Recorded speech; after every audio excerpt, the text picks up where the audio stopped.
নমস্কার সুপ্রিয় দর্শক। এবার কলকাতা মেট্রো সফরে আসছে বড় বদল। এবার বাইরের থেকে যেমন দেখে যাত্রীদের চোখ ধাঁধিয়ে যাবে, ঠিক সেই রকমই চললে মিলবে আলাদা আনন্দ ও আলাদা স্বাচ্ছন্দ্য।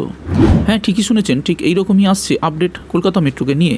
মূলত এমনটা হতে চলেছে কলকাতা মেট্রোয় নতুন রেকের আগমনের কারণে।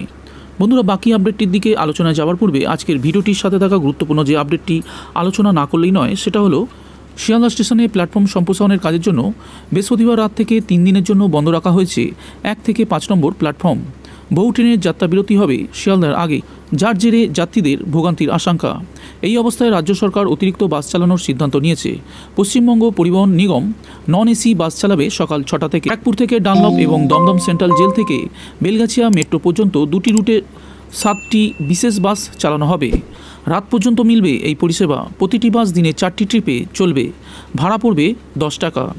শুক্রবার সকাল থেকে এই পরিষেবা চালু হবে, চলবে রবিবার পর্যন্ত। পরিবহন কর্তারা জানাচ্ছেন, যাত্রী ভোগান্তির আশঙ্কায় রেল কর্তৃপক্ষ অতিরিক্ত বাস চালানোর অনুরোধ জানিয়েছিল।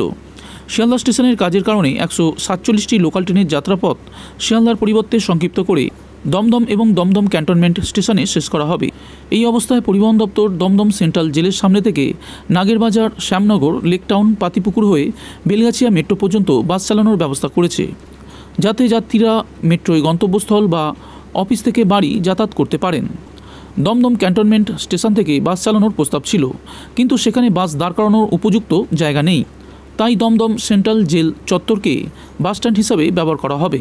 এছাড়াও ব্যারাকপুর স্টেশন থেকে ডানলপ ভায়া টিটাগড়, খড়দহ, জলহাটি, রথতলা দীর্ঘ 13 কিলোমিটার রুটেও চালানো হবে বাস।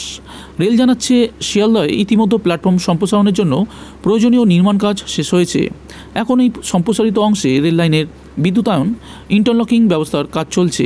রবিবার দুপুরের মধ্যে কাজ শেষ হয়ে যাওয়ার আশা। 12 কামরার লোকাল ট্রেন যাতে নির্বিঘ্নে শিয়ালদার উত্তর ও মেন লাইনে চলাচল করতে পারে, সেই জন্যই প্ল্যাটফর্ম সম্প্রসারণের এই ব্যবস্থা। বন্ধুরা, এরপর আজকের ভিডিওর শেষ আপডেটটি হলো, আরও আরামদায়ক হচ্ছে কলকাতা মেট্রো, আরও বাড়ছে যাত্রী স্বাচ্ছন্দ্য ব্যবস্থাগুলি। কলকাতা মেট্রো নোয়াপাড়ার কারশেডে 2টি নতুন রেক এসেছে। ডালিয়ান রেক নামে পরিচিত সেই রেক। বর্তমানে যে রেকগুলি কলকাতা মেট্রোতে রয়েছে, তার তুলনায় এই নয়া রেকগুলি আরও বেশি আরামদায়ক। চলুন এবার জেনে নিই কী ধরনের সুবিধা থাকছে এই নতুন রেকগুলিতে।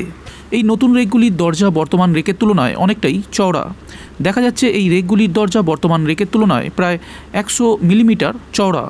একাধিক অত্যাধুনিক সুবিধা থাকছে এই নয়া রেকগুলিতে। এখানে বিশেষ আসনের ব্যবস্থা থাকছে। সেই সঙ্গে এই নয়া রেকের এসির ব্যবস্থাও আরও বেশ উন্নত। সেই সঙ্গে এই রেকগুলিতে শব্দ প্রায় নেই বললেই চলে।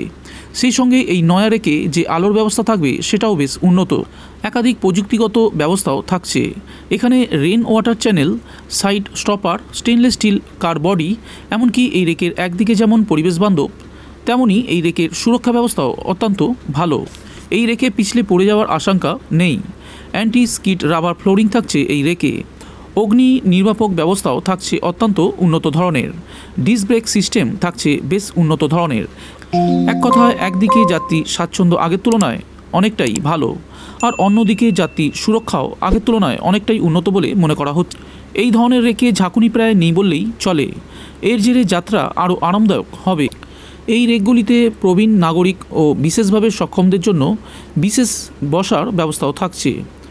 হুইল চেয়ার পার্কিংয়ের ব্যবস্থা, নানাভাষী ডিসপ্লে বোর্ড, অ্যালার্ম, উন্নত এসি, অন্দরসজ্জা আরও ঝকঝকে, আরও স্মার্ট হবে এই নয়া রেকে। কলকাতা মেট্রো বর্তমানে একাধিক নতুন রুটে চালু করা হয়েছে, যার জেরে সাধারণ যাত্রীদের সুবিধা অনেকটাই হয়েছে। কলকাতা এয়ারপোর্ট মেট্রোকে ঘিরে নতুন আশায় বুক বাঁধছেন অনেকেই। জোর কদমে চলছে তার কাজ। এবার কলকাতা মেট্রোর পালকে যুক্ত হচ্ছে আরও একটি নতুন পালক।